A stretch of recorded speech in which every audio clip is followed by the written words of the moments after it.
Hi hello నమస్తే welcome to Raj TV. మీ అందరికీ తెలుసు, మే 31వ తేదీన మన హైదరాబాదులో అంగరంగ వైభవంగా స్టార్ట్ అయిన మిస్ వరల్డ్ పోటీల గురించి. అయితే ఇప్పుడు ప్రస్తుతం మనం ఒక పెద్ద అపవాదం ఎదుర్కొంటున్నాం. అదేంటంటే మిస్ ఇంగ్లాండ్ అయినటువంటి మిలా మాగి గారు ఈ ప్రపంచ పోటీల నుంచి క్విట్ అయ్యి అనేకమైన ఆరోపణలు చేశారు ఈ పోటీలు నిర్వహిస్తున్నటువంటి ఆర్గనైజర్స్ పైన. మరి ఈ అలిగేషన్స్ పైన ఉన్న వాస్తవాలేంటి, నిజంగా లోటుపాట్లు ఏంటి, ఆవిడ ఏవైతే అలిగేషన్ చేశారో అవన్నీ జరిగాయా? ఈ విషయాల గురించి మనతో మాట్లాడడానికి ద ఫేమస్ ఫ్యామిలీ కౌన్సిలర్ అలాగే సీనియర్ రిపోర్టర్ అయిన ప్రియా చౌదరి గారు. నమస్తే మేడం. నమస్తే మేడం, చూస్తున్నాం ఇప్పుడు మిస్ వరల్డ్ పోటీలు చాలా వైభవంగా జరుగుతున్నాయి. గత 72 సంవత్సరాల్లో ఎప్పుడు లేనిది ఇప్పుడు మనం నిర్వహిస్తున్న సందర్భంలో ఒక దారుణమైన అలిగేషన్స్. ఈ పోటీల్లో ఒక కంటెస్టెంట్ అయినటువంటి మిస్ ఇంగ్లాండ్ చేసినటువంటి ఆరోపణలు ఎంతవరకు నిజం ఉంది, వాస్తవాలు ఉన్నాయి, మీరేమంటారు ఈ విషయాల గురించి? ఫస్ట్ ఆఫ్ ఆల్ ఏంటంటే, అసలు ఈ అందాల పోటీలు అవసరమా? దీని మీద భిన్నాభిప్రాయాలు ఉన్నాయి. ఫస్ట్ అది ఒక 2 నిమిషాలు డిస్కస్ చేసిన తర్వాత ఎలిగేషన్స్కి వస్తాను నేను. రైట్. చాలామంది అనేది ఏంటి అంటే, ఈ మిస్ వరల్డ్ పోటీ, మిస్ ఇండియా పోటీ, తర్వాత మిస్ యూనివర్స్, ఇవన్నీ అందాగత్తెలకి సంబంధించినటువంటి పోటీలన్నీ కూడా కేవలము ఒకే ఒక దృష్టితో ఈ ప్రపంచంలో కొంతమంది చూస్తున్నారు. దాన్ని నేను తీవ్రంగా ఖండిస్తా. ఫస్ట్ ఏంటి అనంటే, అందాల పోటీలు అంటే ఒడ్డు పొడుగు కొలతలు అని మాత్రమే అక్కడితోటి జడ్జిమెంట్ చేసి వదిలేస్తున్నారు. అది కరెక్ట్ కాదు ఫస్ట్. ఎందుకంటే ఆ కొలతలే కొలమానం అని అనుకున్నప్పుడు ఆ కొలతలో ఉన్న వాళ్ళు మాత్రమే పోటీకి వస్తారు. అవునా అండి? అవును. ఇప్పుడు మనం చూస్తున్నాము, ఇప్పుడు కాదు 72 సంవత్సరాల నుంచి మిస్ వరల్డ్ పోటీలు జరుగుతున్నప్పుడు పొడుగు వాళ్ళు ఉంటున్నారు, హైట్ తక్కువ ఉన్న వాళ్ళు, డిఫరెంట్ హైట్స్ ఉన్న వాళ్ళు ఉంటున్నారు. అలాగే పర్సనాలిటీస్లో డిఫరెంట్ పర్సనాలిటీస్ వాళ్ళు ఉంటున్నారు. అలాగే రంగుల్లో కూడా డిఫరెంట్ రంగులు ఉన్నటువంటి వాళ్ళు ఉంటున్నారు. అలాగే వచ్చినటువంటి వాళ్ళల్లో అన్నిటువంటి క్వాలిఫికేషన్ లేని వాళ్ళు ఉన్నారు, హై క్వాలిఫైడ్ లేడీస్ కూడా ఉన్నారు. సో ఇవన్నీ ఉన్నప్పుడు కేవలం మనము శరీరానికి సంబంధించిన కొలతలతోటి అందగత్తె అని కిరీటం పెడుతున్నారు అనేటటువంటి వాదనని నేను ఖండిస్తాను. అక్కడ ఇంకొక విషయం, రెండో ఎలిగేషన్ ఏంటంటే, అక్కడ అందరు జడ్జిల ప్లేస్లో మగవాళ్ళే కూర్చుంటున్నారండి, ఆడవాళ్ళు లేరా, ఆడవాళ్ళు ఉండరు ఎందుకని అని మాట్లాడుతున్నారు. ఫస్ట్ ఇక్కడ మనం అర్థం చేసుకోవాల్సింది ఏంటంటే, అందాల పోటీలలో శారీరక కొలతలు అనేటటువంటిది మాత్రమే హైలైట్ చేసి వదిలేశారు. కానీ అంతరంగికంగా వాళ్ళకి ఎన్నో స్టేజెస్ని వాళ్ళు దాటుకుని ఎన్నో పరీక్షలకు వాళ్ళు ఒగ్గిన తర్వాతే వస్తారు. ఏంటి అనంటే, వాళ్ళ ఐక్యూ లెవెల్స్ ఎంత ఉన్నాయి, సమాజం పట్ల వాళ్ళకి ఎలాంటి బాధ్యత ఉన్నది, అలాగే మానవతావాదులా కాదా, అలాగే వాళ్ళల్లో ఉన్నటువంటి ఇతరత్ర టాలెంట్స్ ఏమున్నాయి, అవన్నీ ప్రదర్శించిన తర్వాత మాత్రమే వాళ్ళు ఈ పోటీలో పాల్గొనడానికి అర్హులుగా గుర్తించబడతారు. అంటే నానా విధాలుగా అంటే ఇక్కడ మనం రాంగ్ జడ్జిమెంట్ ఇవ్వకూడదు. అక్కడ అరే వీళ్ళకి వాళ్ళ దేశం పట్ల ఎలాంటి అవగాహన ఉంది, ప్రపంచం పట్ల ఎలాంటి అవగాహన ఉంది, అభ్యుదయం పట్ల ఎలాంటి అవగాహన ఉంది, అలాగే ఎలాంటి నాలెడ్జ్ వీళ్ళు ఉన్నారు అనేటటువంటిది కూడా ఇక్కడ మేజర్ పార్ట్. మీరు గుర్తుపెట్టుకోండి, 100%. మనం ఇక్కడ చూస్తున్నది ఏంటంటే, తెలుసో తెలియకో, ఎందుకంటే మాట్లాడే వాళ్ళు ఎవరైనా సరే విమర్శించే ముందు ఆ ప్యానెల్లో మనం ఒక మెంబరమా కాదు, ఆ ప్యానెల్కి సంబంధించిన వాళ్ళ దగ్గర నుంచి మనం ఏమన్నా ఇన్ఫర్మేషన్ తీసుకున్నామా? చాలా తక్కువ. అలాగే ఆ మిస్ వరల్డ్ పోటీలో ఎన్నుకున్నటువంటి వాళ్ళతోటి మనం ఎప్పుడైనా ఇంటరాక్ట్ అయ్యామా? తెలీదు. మనం దేన్ని చూసి మాట్లాడదామంటే, ఇంకొకరు చెప్పింది వినో, లేకపోతే ఎవరైనా రాసినటువంటి ఆర్టికల్ను, లేకపోతే వీటిల్ని బేస్ చేసుకొని పదుగురాడు మాట పాడి అయి చెల్లు. మనం మాట్లాడేస్తున్నాం ఏంటంటే, అందానికి సంబంధించినటువంటి కొలతలతోటి ఈ అందగత్తెల పోటీ జరుగుతుంది అనుకున్నప్పుడు, నేను ఇందాక చెప్పాను, ఒకే కొలతలు ఉన్న వాళ్ళు వస్తారు, ఒకటే హైట్ ఉన్న వాళ్ళు వస్తారు, అందగత్తెలు వస్తారు. అప్పుడు పోటీ ఎక్కడుందండి? కరెక్ట్. ఇక్కడ పోటీ అనేటటువంటిది వివిధమైనటువంటి నైపుణ్యాలతో కూడుకున్నటువంటి అక్కడ ఆ టెస్టులు వాళ్ళకు ఉంటాయి. నేను ఇందాక చెప్పాను, సమాజం పట్ల వాళ్ళకి ఎలాంటి దృక్పథం ఉంది, వాళ్ళ ఇన్నర్ బ్యూటీ కూడా దీంట్లో క్యాలిక్యులేట్ అవుతుంది. Underline this point. ఇక మీరు మాట్లాడచ్చు, భారతదేశం ఏంటండి, మన సంస్కృతి ఏంటండి, ఆ బట్టలు ఏంటండి, ఆ ఇదేంటండి అని మనం మాట్లాడుతున్నాం. కరెక్టే, నిజమే, మన భారతీయ సంస్కృతి చాలా గొప్పది. మన సంస్కృతిలోకి ఇలాంటివి రానివ్వకూడదు. ఎలాంటివి రానివ్వకూడదు నాకు చెప్పండి. ఏం తెలుసు మీకు? మిస్ వరల్డ్ కంటెస్టెంట్కి ఉండవలసినటువంటి అర్హతలేంటి చెప్పమని చెప్పండి. అందమని మాట్లాడుతున్నారు. అలా అనుకుంటే మనం 32 మందిని చూసాం. 32 మంది అందగత్తెలా అండి? సెలెక్ట్ కాబడిన వాళ్ళే కదా. ఆ దేశంలో ఈ ప్యానెల్లో ఒక్కొక్క దేశం నుంచి తీసుకుని ఆ దేశంలో ఎంతోమందితో పోటీ పడి ఒక్కళ్ళగా నిలిచి 32 మందిలో ఒక్కళ్ళే ఇక్కడికి వచ్చిన వాళ్ళందరూ అందగత్తెలా అని అడుగుతున్నాను నేను. అందులో వీళ్ళు ఉన్నారు, నైజీరియన్స్ ఉన్నారు, వివిధ దేశాల వాళ్ళందరూ ఉన్నారు. వాళ్ళ యొక్క శరీరం యొక్క రంగు చూస్తున్నాం మనము ఎలాంటిది ఉందో. మరి వాళ్ళని ఏ అందము అనేటటువంటి దాంతో మనం పోలుస్తామంటే ఇక్కడ వివిధ రకాలైనటువంటి నైపుణ్యాలు కూడా ఇక్కడ అవసరం అనేటటువంటిది గుర్తించాలి. నెంబర్ 2, ఆ ప్లాట్ఫామ్ని ఎందుకు ఎన్నుకుంటారు అని అంటే, ఇప్పుడు ఒకటే మీలో ఉన్నటువంటి టాలెంట్ని ప్రూవ్ చేసుకోవాలి. అలాగే సమాజాన్ని నేను ఒక ప్రశ్న వేయాలి అని అనుకున్నప్పుడు, ఆ సమాజాన్ని ప్రశ్నించాలి అనుకుంటే సమాజం మిమ్మల్ని చూసేటటువంటి వేదిక మీకు కావాలి. సమాజం మీరు చెప్పేటటువంటి వినేటటువంటి వేదిక కావాలి. అలాగే మిమ్మల్ని మీరు ఒక రంగంలో ప్రూవ్ చేసుకోవాలి అని అంటే ఆ రంగానికి పిలిచేటటువంటి అర్హతను మీకు సాధించాలన్నా కూడా మీకు ఒక వేదిక కావాలి. ఆ వేదిక మీరు యాంకర్గా ఇక్కడ స్థిరపడాలి అని అనుకున్నప్పుడు మీరు ఎన్నిటిని దాటుకుని ఎన్ని అవకాశాలు ఎదుర్కొని ఎక్కడి నుంచి ఎక్కడికి వచ్చారు ఒక్కసారి ఆలోచించండి. మీకు సందర్భం ఉన్నప్పుడల్లా మీకు యాంకరింగ్ అవ్వాలనేటటువంటి దాన్ని ఎక్స్ప్రెస్ చేసుకుంటూ వచ్చారా ఏదో ఒక వేదిక మీద, లేదా ఏదో ఒక వేదిక దగ్గరికి వెళ్ళి అక్కడి నుంచి అది చూసి ఆ టాలెంట్ని మీరు తెచ్చుకున్నారా లేదా? సో ఇక్కడ ఉన్నటువంటి ఇప్పుడు ఐశ్వర్య రాయ్ ఉందండి, మిస్ వరల్డ్. ఆవిడ మిస్ వరల్డ్ అయినటువంటి అమ్మాయి, ఎంతోమంది మిస్ వరల్డ్స్ అయ్యారు, అందరూ అంత గొప్ప సినిమా స్టార్లు అవ్వలేదు. అవునా? ఐశ్వర్య రాయ్ తర్వాత డయానా అయింది. డయానా అంత పెద్ద సినిమా స్టార్ ఎందుకని కాలేదు అంటే ఎవరిలో ఏ టాలెంట్ ఉందో ఆ టాలెంట్ని ప్రూవ్ చేసుకోవడం కోసం ఒక వేదిక కావాలి. కాబట్టి దాన్ని అంటే ప్రపంచం మొత్తం కూడా చూస్తుంది వీళ్ళని. ప్రపంచంలో వాళ్ళ టాలెంట్ ఎక్కడ ఉందో ప్రపంచంలో అది ప్రూవ్ చేసుకోవడానికి దీన్ని వేదికగా తీసుకున్నారు. నిజం చెప్తున్నా, కొంతమంది యూట్యూబర్స్ ఎంత వెకిలితనమైనటువంటి ఇవి చేస్తున్నారంటే, రేవంత్ రెడ్డి అసలు ఇట్లాంటివి జరపడం అనేటటువంటిది సిగ్గుచేటు పరువు చేటు అని మాట్లాడుతున్నారు. ఒక్కటి నేను చెప్తున్నానండి, ఇక్కడ రేవంత్ రెడ్డి గారు నాకు బంధువు కాదు, నేను రేవంత్ రెడ్డి గారి అభిమాని కాదు, లేకపోతే ఇంకొకటి కాదు. ఒక రాష్ట్ర ముఖ్యమంత్రిగా ఒక రాష్ట్రం యొక్క అభివృద్ధి చెందాలి అనంటే అన్ని రంగాలలోనూ అది దాని నైపుణ్యాన్ని చాటుకోవాల్సినటువంటి అవసరం ఉంది. అన్ని రంగాలు అక్కడ ఎస్టాబ్లిష్ అవ్వాల్సినటువంటి అవసరం ఉంది. కాబట్టి ఆయన దాన్ని కూడా ఇన్వైట్ చేయటం అనేది జరిగింది. కాకపోతే ఏంటంటే ఆయన ఫెయిల్యూర్ ఇక్కడ ఏంటి చెప్తాను అనంటే, ఎవరైతే ఆర్గనైజర్స్ ఉన్నారో కరెక్ట్ ఆర్గనైజర్స్ని ఆయన సెలెక్ట్ చేయలేదు. ఇది ఒక్కటి మాత్రం నేను చెప్తాను. ఇంకొక విషయం ఏంటంటే, ప్రభుత్వం అనేటటువంటిది ఇన్వాల్వ్ అవ్వకూడదు. ప్రభుత్వం అనేటటువంటిది జస్ట్ వాళ్ళకి అన్ని సదుపాయాలు కల్పించడానికి ఒక వేదికగా ఒక స్థలాన్ని ఒక పర్మిషన్ని ప్రభుత్వం ఇవ్వాలి. అలాగే ఆర్గనైజర్స్కి ఏం కావాలో అది ప్రొవైడ్ చేయాల్సినటువంటి పాత్ర ప్రభుత్వానికి. అందాల పోటీలకు వచ్చిన తర్వాత వాళ్ళు దేనికి పడితే దానికి ఒప్పేసుకుంటారు, ఎట్లా పడితే అట్లా వెళ్తారని చాలా చీప్గా మాట్లాడుతున్నారు మై డియర్ యూట్యూబర్స్ అండ్ కొంతమంది జర్నలిస్టులు. చాలా తప్పది.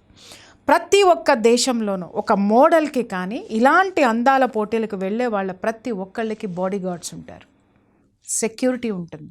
వాళ్ళ సెక్యూరిటీ జోన్లోకి, సెలెక్షన్స్ జోన్లోకి ఎవ్వడు వెళ్ళడు, ఆర్గనైజర్స్ తప్ప. ఎవడు పడితే వాడు. ఇందాక మనం చూసావా, ఇప్పుడు వస్తున్నా పాయింట్కి వస్తున్నా.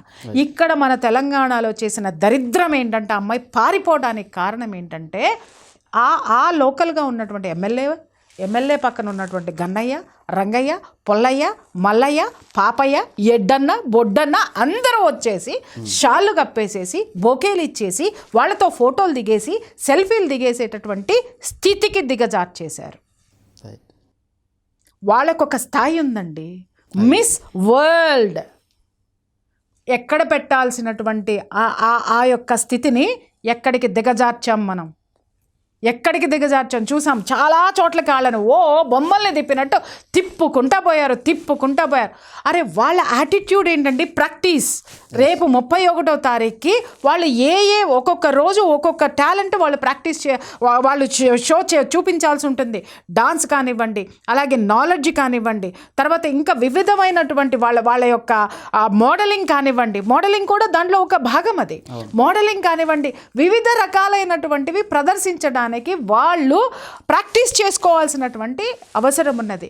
దేశంలో వాళ్ళు వచ్చేటప్పుడు ఏ దేశమైనా సరే ఒక్కసారి చూసుకోండి ఎట్లా ఇన్వైట్ చేస్తారు వాళ్ళని, వాళ్ళ యొక్క ప్రోగ్రామ్ డేటా ఏంటో ఒకసారి మనాళ్ళు చూసుంటే బాగుండేదేమో.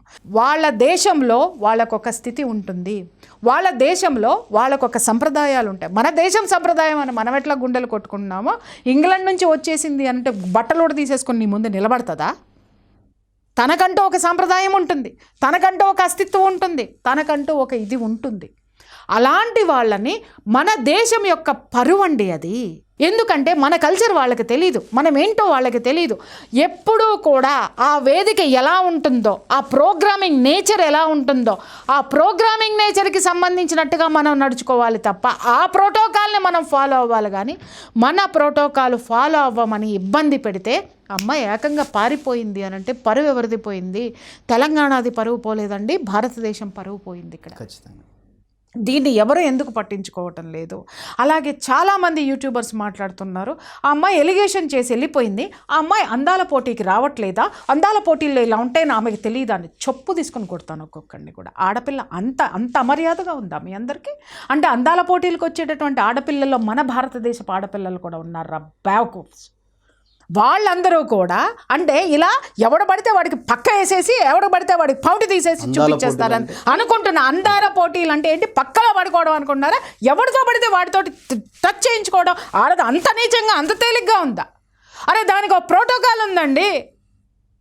మిస్ వరల్డ్ అయినా మిస్ ఇండియా అయినా ఎవడు పడితే వాడికి వెళ్ళడానికి అనేది ఉండదు. అక్కడ ఉంటే అది వ్యభిచారం అవుతుంది. అమ్మాయి పర్టిక్యులర్గా మాట్లాడింది ప్రాస్టిట్యూట్స్ లాగా చూశారు అని అంటే మన దిగజారుడుతనం ఎంత ఉందో ఇవాళ మీడియాలో చూస్తున్నాను నేను. ఆఫ్టర్ ఆల్ ఒక వీధిన ఉండేటటువంటి రాజకీయ నాయకులు దీన్ని ఈ సోకాల్డ్ అన్ఎడ్యుకేటెడ్ ఫెలోస్కి ఎందుకు ఉండదు? మీడియాలో ఉన్న మీకే లేదు. ప్రతి ఒక్కడు సీనియర్ జర్నలిస్టులు కూడా కొంతమంది మాట్లాడుతున్నారు, అరే అందాల పోటీకి వచ్చింది ఇలాంటివి ఉంటాయని ఈవిడికి తెలియకపోవడం అనుకోవడం అనేది మనం అనుకోవద్దు. చాలా తప్పు మిస్టర్. ప్రతి ఒక్కళ్ళు అంటే ఆడదాన్ని దిగజార్చి మాట్లాడుతున్నారా మీరందరూ? ఎలా ఉందనుకుంటున్నారు? అసలు మిస్ వరల్డ్ పోటీలకు మీరు ఎప్పుడైనా పోయి చూసినారా? కనీసం ఆ జోన్లోకి వెళ్ళారా? అరే భారతదేశంలోకి వస్తే ఎగబడి ఫోటోలు దిగడం ఒకటే మీకు తెలిసింది, కానీ ఆ ప్రోటోకాల్ ఏంటి, ఆ పద్ధతి ఏంటి? అరే ఒక దేశం అభివృద్ధి చెందాలంటే ప్రతి ఒక్క రంగంలోనూ ప్రావీణ్యత ఉండాల్సిందే, ప్రతి ఒక్క రంగంలోనూ మనం అడుగు పెట్టాల్సిందే. అందాల పోటీల్లో ఉంటే పడుకుంటారని అనుకుంటున్నారా వీళ్ళందరూ? అంటే వీళ్ళకి తెలిసినటువంటి నాలెడ్జ్ ఇదేనా? ఇంతకు మించి మనం మాట్లాడలేమా? ఇంతకు మించి మనం ఎదగలేదు కాబట్టే ఇవాళ అమ్మాయి పరాయి దేశం పారిపోవాల్సి వచ్చింది మిస్టర్. Correct madam. యాక్చువల్గా గత కొద్ది రోజులుగా అందాల పోటీలు అంటే అందాలకు సంబంధించినవే కాదు, మీరు ఇందాక చెప్పినట్టు ఎన్నో రకాల నైపుణ్యాలని ప్రదర్శించేటువంటి ఒక వేదిక చేసుకొని వాళ్ళని వాళ్ళు ప్రూవ్ చేసుకోవడానికి ఇది ఒక మంచి అవకాశంగా ఉపయోగించుకున్నటువంటి వేదికని. అలాగే ఇప్పుడు ఎవరైతే క్విట్ అయ్యి వెళ్ళిపోయారో ఈ మిస్ వరల్డ్ పోటీల నుంచి మిలా మ్యాగీ గారు, ఆవిడ కూడా ఒక వైవిధ్యమైన దృక్పథం కోణం ఉన్నటువంటి వ్యక్తి. ఎగ్జాక్ట్లీ. ఎందుకంటే ఆవిడ మీ పోటీలకు వచ్చిన ఆవిడ కూడా ప్లస్ సైజ్ ఉన్న పర్సన్. అంటే ఏదో ఒక కొలతలు వీటితో నేను ఏదో నా అందంతో నా గ్లామర్తో నేను గెలిచేస్తానని వచ్చిన ఆలోచనలు ఉన్నటువంటి వ్యక్తి కాదు. తను సమాజం పట్ల ఒక బాధ్యతతో నేను సమాజ సేవ చేయాలి, ఇది ఒక మంచి వేదిక, దీన్ని ఉపయోగించుకుందామని ఒక దృక్పథంతో వచ్చినటువంటి ఆవిడ. సో అలాంటి ఆవిడ ఇలాంటి విషయాలు చూసినప్పుడు అలా ఫీల్ అవటంలో అలా అమ్మాయి క్లియర్గా అమ్మాయి ఇచ్చిన ఇంటర్వ్యూలో ఒక మాట మాట్లాడింది. ఏమని అంటే, అరే నేను ఇక్కడ ఆ అమ్మాయి ఆ దేశంలో ఏంటి అని అంటే ఆ అమ్మాయి యొక్క ఇంటెన్షన్ ఏంటి, అమ్మాయి యొక్క మోటివ్ ఏంటి అని అంటే, అరే విద్యాభ్యాసం నుంచి కూడా చిన్నప్పటి నుంచి కూడా ఫస్ట్ ఎయిడ్ గురించి పిల్లలకి ఒక పాఠ్యాంశంగా పెట్టాలి, దాన్ని ప్రాక్టీస్ చేయించాలి అనంటే ఏంటి, ప్రతి ఒక్కడికి వాడి శరీరం మీద అవగాహన వస్తుంది, ప్రతి ఒక్కడు వాడి శరీరం మీద ఆరోగ్యం పట్ల వాడికి ఒక విధమైనటువంటి జాగ్రత్త ఏర్పడుతుంది.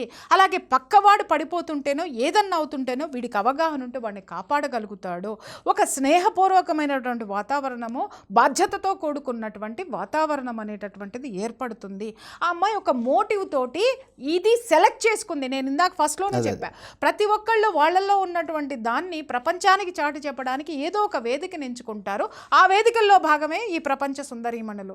సుందరీమణులు అనగానే మీరన్నట్టు కొన్ని డ్రెస్సులు అబ్జెక్టబుల్గా ఉండొచ్చు, వాళ్ళు అన్నిటినీ వేయిస్తారు, అన్నిటిల్లోనూ ఉంటారు.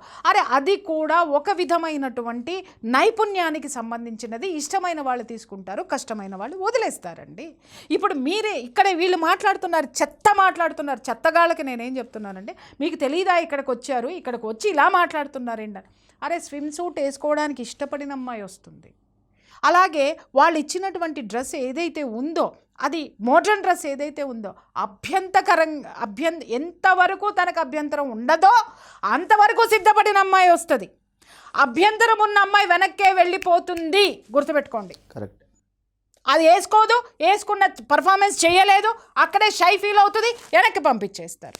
కానీ ఒక ఆడది భ్రష్టు పట్టేసిన వెధవల బుర్రలకి నేను చెప్తున్నాను, ఒక ఆడది ఇన్ని తట్టుకొని నిలబడింది అంటే తనలో ఉన్నటువంటి నైపుణ్యాన్ని, whether that is in modelling, whether that is in social యాక్టివిస్ట్గా, లేకపోతే సోషల్ యాక్టివిటీస్ అనుకోండి, లేదా ఇంకా ఏదో వ్యాపార రంగంలో తనను తాను ప్రూవ్ చేసుకోవాలన్నా కూడా, ఒక ఐడెంటిటీ తీసుకోవాలనుకోనివ్వండి, ఏ రంగంలోనైనా సరే ఒక గుర్తింపు కోసం ఎంచుకునేటటువంటి ఒక వేదిక. అది డబ్బు సంపాదించడమైనా అనుకోండి, మోడల్గా రాణించడం అనుకోండి, వివిధ రకాలైనటువంటి రంగాలు ఈ అందాల పోటీ చుట్టూ నిలబడి ఉంటాయి. వ్యభిచారం ఒకటే కాదరా బేవకూఫ్, గుర్తుపెట్టుకోండి. అది మెయిన్ ఉద్దేశం ఇక్కడ. అది మర్చిపోయి ఆమె అక్కడికి వెళ్ళిన తర్వాత ఆవేదన చెందింది అదే. అరే నా చుట్టూ ఒక 6 పెద్ద ఆమె క్లియర్గా చెప్పింది ఏంటంటే, ఒక టేబుల్ దగ్గర కూర్చోబెడుతున్నారు, 6 కూర్చోబెడుతున్నారు. వాళ్ళకి నేను సిఆర్పి గురించి చెప్పాలి అనుకున్నాను. అలాగే నా లోపల ఏమున్నాయి, నేను ఏమవ్వాలనుకుంటున్నాను, ప్రపంచానికి ఏం చెప్పాలనుకున్నాను, నాలో నైపుణ్యాలు ఏంటి, నేను దేనికోసం ఈ వేదికను ఎంచుకునేటటువంటిది చెప్పే అవకాశం నాకు ఇవ్వలేదు. ఎవడు చూసినా కూడా రొమాంటిక్గా మాట్లాడమంటున్నాడు, సెక్షువల్ స్వీట్ నథింగ్స్ మాట్లాడమంటున్నాడు. అరే మమ్మల్ని ఒక బొమ్మలుగా తీసుకెళ్తున్నారు, మమ్మల్ని ఒక ప్రాస్టిట్యూట్స్ కింద చూశారు అని వాపోవడంలో చాలా అర్థం ఉంది. దాన్ని అరే ఇక్కడ మనం కింద కామెంట్స్ చూస్తున్నా, ఎవరైనా ఆంధ్ర యూట్యూబర్ మాట్లాడితే, అరే మీరు ఆంధ్రాకి దొబ్బేంట్రా, ఇక్కడెందుకు ఉన్నారా, అరే ఇక్కడ ఆంధ్ర కాదురా నాయనా, తెలంగాణ కాదురా నాయనా, ఇక్కడ భారతదేశానికి వచ్చిన తలకాయ నొప్పిరా వెదవల్లారా. ముందు ఈ దరిద్రం జరగడానికి కారణం వీళ్ళు ఈ జోన్లోనే ఉండిపోవడం వల్ల. తెలంగాణ దాటి వీడు రాడు, ఆంధ్ర దాటి వాడు రాడు. ఇక్కడ నిన్నగాక మొన్న కూడా ఒక దౌర్భాగ్యం చూసామేంటి అని అంటే, పక్క దేశంలోకి వెళ్ళిపోయి గ్రాడ్యుయేషన్ ఫంక్షన్ అప్పుడు తీసుకుపోయి ఒక పార్టీది జేబులో నుంచి తీసి చూపిస్తే, ఇంకొకటి స్టేజ్ ఎక్కుతానే జేబులో నుంచి తీసి చూపించుకుంటూ వస్తే తీసి అవతల పారేశారు. ఏ పార్టీ జెండానైతే నువ్వు చూపించాలనుకుంటున్నావో ధిక్కరించి వెనక్కి వచ్చినటువంటి నీచమైనటువంటి ఆ యొక్క పోకడ నీ పార్టీల పరువుని మీరు తీయలేదా? ఇంకొకడు జాతీయ జెండాని పట్టుకుని వెళ్తే వెల్కమ్ చెప్పారు వాళ్ళు. అదే దేశానికి ఇచ్చేటటువంటి గౌరవం మరిచిపోయి వీళ్ళు కులానికో, పార్టీలకో, స్థానానికో, ప్రాంతానికో ఈ విధంగా వీళ్ళందరూ ఉండిపోబట్టే దేశం ఇంకా ముందుకు నడుస్తుంది, ఇంకా డెవలపింగ్లోనే ఉంది. ఆ పింగే చేసాం మనం, ఇంకా పిన్లోనే ఉన్నాం, మనం ఇంకా ఎదగలేదండి. ఎప్పుడైతే ఆలోచన ధోరణి మారుతుందో మార్చుకోండి. ఎవరికైనా నేను చెప్తున్నా, ఆ పార్టీ ఈ పార్టీ అంటే ఇక్కడ ఒక వెళ్ళిపోయిన అమ్మాయి అరే ఏం మాట్లాడింది అనేటటువంటిది మనం ఆలోచించడం మానేసి, అరే పుడింగి నువ్వు పెట్టినావు కదా, నువ్వు ఇది చేసుకున్నావు. ఎంత దరిద్రమైనటువంటి భావజాలాన్ని ఇంకా ఈ జనరేషన్ మీద రుద్దుతూ, ఈ జనరేషన్ కూడా వాళ్ళు చెప్పినయే వింటూ ఎదగకుండా రాష్ట్రాలని, దేశాన్ని భ్రష్టు పట్టిస్తున్నది ఎవరండి? యూత్. ఆలోచించాలి, వాళ్ళు కూడా ఆలోచించాల్సినటువంటి అవసరం ఉంది. ప్రతి ఒక్కడికి చెప్తున్నాను, ఆడదాన్ని కించపరిచేటటువంటి వ్యాఖ్యలు చేసే యూట్యూబర్ జర్నలిస్టులందరికీ నేను చెప్తున్నాను, మై డియర్ ఫ్రెండ్స్, ఆడదాన్ని ఇంకా ఇప్పటికే దిగజార్చి ఒక అపప్రదని నెత్తి మీద పెట్టుకొని మోస్తున్నాం. ఇప్పటికైనా మీ భావజాలాన్ని మార్చండి దయచేసి. ఇక్కడ ఆడది ఏ రంగంలోకి వచ్చినా పడుకోవడానికి రాదండి, తన యొక్క టాలెంట్ను ప్రూవ్ చేసుకుంటానికి వస్తుంది. దయచేసి గుర్తుపెట్టుకోండి మిస్టర్. మీ అమ్మ కూడా పక్కింటికి కూడా ఒక అవసరానికి వెళ్ళినా కూడా అవసరానికి వచ్చిందని పక్కింటి వాడు చేయి పట్టుకునే స్థితికి మీరు దిగజారుస్తున్నారు ఈ అందాల పోటీలను అడ్డం పెట్టుకొని. ఆడదానికి అస్తిత్వం లేదా? అందాల పోటీల్లో మన భారతదేశానికి సంబంధించిన ఆడబిడ్డ లేదా? నువ్వు మాట్లాడే మాట ఆడబిడ్డకి చెందదా? ఇవాళ ముఖ్యమంత్రి ఫెయిల్ అయింది ఎక్కడ? తీసుకురావడం తప్పు కాదండి. ఆయన తీసుకొచ్చింది ఏంటంటే ప్రపంచంలో సక్సెస్ఫుల్గా చేస్తే మరి ఇదే రేవంత్ రెడ్డిని నెత్తిన పెట్టుకునేవాళ్ళుగా. ఖచ్చితంగా రేవంత్ రెడ్డి చేసిన తప్పేంటంటే మిస్ వరల్డ్ పోటీలు మనం తెస్తున్నాము, దీనికి సంబంధించినటువంటి ప్రోటోకాల్ ఏముంటుందిరా, దీనికి సంబంధించినటువంటి భద్రత ఎలా ఉంటుంది, దీనికి సంబంధించినటువంటి ఒక స్కెచ్ బోర్డు ఇవ్వండి, ఒక ప్రోగ్రామ్ తయారు చేయండి, ప్రిపేర్ చేయండి అని కాకుండా వాళ్ళని తీసుకెళ్ళి పళ్ళాల్లో కాళ్ళు పెట్టి కాళ్ళు కడిగించాలి. సంప్రదాయం ఉంది కానీ పళ్ళాల్లో కాళ్ళు పెట్టి ఇద్దరికే కడిగిస్తారండి. ఒకళ్ళు గురువు, రెండోది అల్లుడికి కన్యాదానం చేసేటప్పుడు ప్రతి ఒక్కళ్ళకి కడిగించరు. ఇంకొక ఆవిడ చెప్తున్నారు మరండి 32 మంది స్నానం చేస్తే కాళ్ళు కడిగేస్తే వరదలై పారతాయి నీళ్లు కాబట్టి ప్లేట్లు పెట్టామన్నారు. పెళ్ళిళ్ళలో 100 మంది కాళ్ళు సమర్థించుకోవడానికి ఇలాంటి మాటలు ఏం మాట్లాడుతున్నారండి? ఏం మాట్లాడుతున్నారు మీరు? కాళ్ళు కడి సంప్రదాయాల పేరుతో చావకొట్టి చెవులు మూసారు వాళ్ళని. యాదాద్రికి తీసుకెళ్ళండి, అద్భుతం. తెలంగాణకి సంబంధించిన అద్భుతమైనటువంటిది యాదాద్రికి తీసుకెళ్లారు, మీరు గౌరవించారు, అక్కడ సంస్కృతి చూపించారు, బాగుంది. చేనేతని చేనేత వాళ్ళ ఒంటి మీద కట్టాలి నీ సంప్రదాయమైన దుస్తులు కాబట్టి. ఇంకోటి మేడం, తద్వారా దానికి ప్రచారం తీసుకురావాలి. ఇలా వీళ్ళని ఎప్పుడైతే బయటికి తీసుకెళ్లారో వీళ్ళు తీసుకెళ్ళిన పర్పస్ బాగానే ఉంది మేడం. చేనేత చూపించవచ్చు, కార్మికులను చూపించవచ్చు, కష్టపడే పీపుల్స్ని చూపించవచ్చు. అట్ ద సేమ్ టైం అలా ఎప్పుడైతే తీసుకెళ్ళినప్పుడు నిజంగా కష్టపడుతున్న వారిని, నిజంగా బాధల్లో ఉన్న వారిని నేను చూసి స్పందిద్దాం ఉన్నప్పుడు నాకు అక్కడ అవకాశం ఇవ్వలేదండి అని కూడా ఆవిడ వాపోయారు. అంటే వీళ్ళని అక్కడ అమ్మాయి అన్నది కరెక్టే కదా, మమ్మల్ని ఒక బొమ్మల్లాగా ఎంటర్టైన్మెంట్ బొమ్మల్లాగా చూపించారు అంతే కదా, గ్లామర్ డాల్స్ కింద తిప్పారు తప్ప నువ్వు తీసుకెళ్ళినప్పుడు వాళ్ళు ఇంటరాక్ట్ అవ్వడానికి వాళ్ళతోటి మాట్లాడించండి, పేదవాళ్ళతోటి. అది ఇంకా గొప్పగా ఉండేది కదా. మీరు ఎందుకు ఇలా ఉన్నారు, లేకపోతే మీ ఏంటి అలా మాట్లాడిస్తే ఒక్కొక్కళ్ళు ఆ జనానికి ఏమన్నా చేస్తామో మేము ఇదైన తర్వాత ఒక స్టేట్మెంట్ ఇస్తే ప్రపంచం మొత్తం వినేది కదా. రైట్. ఆమె ఒక స్టేట్మెంటు ఎవరితోటైతే అమ్మాయి మాట్లాడి ఉంటుందో వాళ్ళు పెద్ద అయిన తర్వాత కూడా మిస్ వరల్డ్ కాంపిటీషన్కి వచ్చి ఒక ఆమె నాతో మాట్లాడిందిరా అని ఆ చిన్నప్పుడు మనం చూసినటువంటిదో లేకపోతే ఒక ఇన్సిడెంటో మనం జీవితంలో ఎదగడానికి కూడా చాలా ఉపయోగపడతాయి ఆ ఇన్సిడెంట్స్. అవేమీ లేకుండా బస్సులో కూర్చోబెట్టి మొత్తం తిప్పి తిప్పి తిప్పి తిప్పి తిప్పి తిప్పి ఏం చేశారు? పరువు తీసి బజార్ను పెట్టుకున్నట్టయింది. ఆ అమ్మాయి అనింది ఒక్కటే ఏంటి అని అంటే నేను ఏమనుకుంటున్నానో నన్ను చెప్పనివ్వట్లేదు. ఇంకొకటి మేజర్ అమ్మాయి వెళ్ళిపోవడానికి కారణం ఏంటంటే నాకు ఇవి నచ్చట్లేదు, లేకపోతే నాకు ఇబ్బంది ఉందని ఏదైనా చెప్పదామని వెళ్ళినా కూడా నన్ను చెప్పనివ్వలేదు, నన్ను అసలు పట్టించుకోనప్పుడు అమ్మాయి ఎందుకు ఉంటుందండి? తన బాధను కూడా వ్యక్తం చేసే అవకాశం ఎందుకు ఉంటుందండి? ఆ అమ్మాయికి ఆత్మాభిమానం ఉంది కాబట్టి వెళ్ళిపోయిందండి. మిగిలిన వాళ్ళకి ఆత్మాభిమానం లేదా అని మీరు అడగండి. ఎందుకంటే వాళ్ళు ఒక లక్ష్యంతో వచ్చారు కాబట్టి ఎన్నైనా వరిద్దాం కానీ ఆ కిరీటం కొడదాం అనేటటువంటి దాంతో ఉన్నారు. ఈ అమ్మాయికి ఏంటి, తన యొక్క భావాల్ని వ్యక్తం చేయడానికి వచ్చింది కాబట్టి ఇక్కడ ఆ స్థాయి ఆ స్కోప్ నాకు లేదు, మిస్ కిరీటం నాకు అక్కర్లేదు. చాలామంది మాట్లాడారు అమ్మాయి బొద్దుగా ఉంది, అమ్మాయి పనికిరాదు కాబట్టి వెళ్ళిపోయిందని. పనికిరాదంటే ముందే ముందే ఆ 32 మందిలో అమ్మాయి ఎన్నోది 24 అమ్మాయి సెలెక్ట్ అయిన అమ్మాయిలో 24 అమ్మాయి, మిగిలిన 23 మందిని పోల్చుకుని చూసి అప్పుడే వెళ్ళిపోవాలిగా. ఎందుకు సెలెక్ట్ అయిందండి? సెలెక్ట్ అయింది. ఏం మాట్లాడుతున్నారండి? సెలెక్ట్ చేసిన వాళ్ళు కూడా ఏ ఉద్దేశంతో సెలెక్ట్ చేసినట్లు అంతే కదా, వాళ్ళే చెప్తారు కదా నువ్వు పనికిరావు పో అనాల్సింది. అంటే ఎవడు ఇష్టం వచ్చినట్టు అనాలిసిస్. కనీసము సామాజిక దృక్పథం లేకుండా, కనీసం సామాజిక కోణంలో ఆలోచించకుండా, సామాజిక కోణం అంటే ఇవాళ గ్లోబలైజేషన్ అండి, ప్రతి ఒక్కటి గ్లోబలైజేషన్ అన్నప్పుడు నీ ఆలోచన తెలంగాణలోనో ఆంధ్రాలోనో భారతదేశంలోనో ఎందుకు ఉంటుంది? ఎగరే నీ ఆలోచనని. అరే నువ్వు ఎన్నో దేశాల యొక్క సంస్కృతిని తీసుకొని వచ్చి ఒక మర్యాదని, ఒక బాధ్యతని నేను ఎత్తనేసుకున్నప్పుడు నువ్వు వాళ్ళకి ఇచ్చిన సెక్యూరిటీ ఏది మిస్టర్ రేవంత్ రెడ్డి అని నేను అడుగుతున్నాను.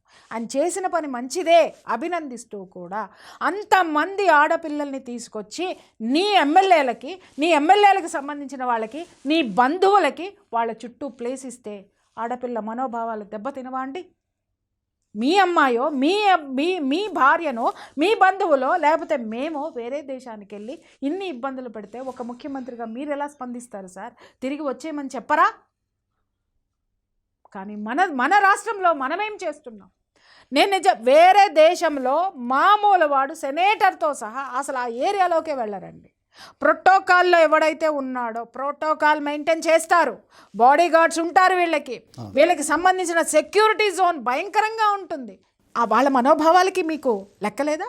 స్పాన్సర్షిప్ ఇచ్చావు కదా అని చెప్పేసి నువ్వు పోయేసి కూర్చోబెట్టేసేస్తే వాళ్ళు మనుషులండి, బొమ్మలు కాదు. అమ్మాయి చెప్పింది అదే, మమ్మల్ని బొమ్మలు అనుకున్నారు, మేము బొమ్మలం కాదండి, ఆడపిల్లలం అని చెప్పేసి అని తన అస్తిత్వాన్ని చెప్పింది, ప్రపంచానికి చెప్పింది, భారతదేశానికి చెప్పలా.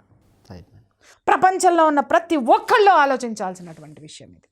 మేడం, మీరు చెప్పిన దాన్ని బట్టి ఆలోచిస్తే ఇంకా చాలామంది బుర్రలు సరిగా పనిచేయలేదు అనిపిస్తుంది. పేడ లోపల ఉండిపోయిందండి. ఆ పేడ, మట్టి, మశానము బయటికి తీసి కాస్త విశాలమైనటువంటి గ్లోబలైజేషన్లో ఉన్నాం. ఎక్కడో అమెరికాలో ఉన్న బ్రాండ్ ఐఫోన్ మన చేతిలోకి వచ్చింది, కానీ ఆ ఫోన్లో మాత్రము మన ఐడియాలజీనే ఉంది. అది దానికి కనీసము కొంత జ్ఞానం జోడించండి అని నేను వేడుకుంటున్నాను, నేను వీళ్ళందరినీ కూడా. చూసారు కదా, ఎన్నో విషయాలు మనం తెలుసుకున్నాం. ప్రియా చౌదరి మేడం గారు ఎంతో అద్భుతంగా చెప్పారు. సో మన ఆలోచన విధాన్ని, మిస్ వరల్డ్ అంటే కేవలం అందాల పోటీ కాదు, వాళ్ళకి సంబంధించిన ఎన్నో నైపుణ్యాలని వాళ్ళు ప్రదర్శించుకోవడానికి ఒక చక్కటి వేదికగా ఈ మిస్ వరల్డ్ కాంపిటీషన్ని భావిస్తారని. సరే, ఎనీవే, వచ్చే ఎపిసోడ్లో మరో టాపిక్తో కలుద్దాం. అంతవరకు నమస్తే.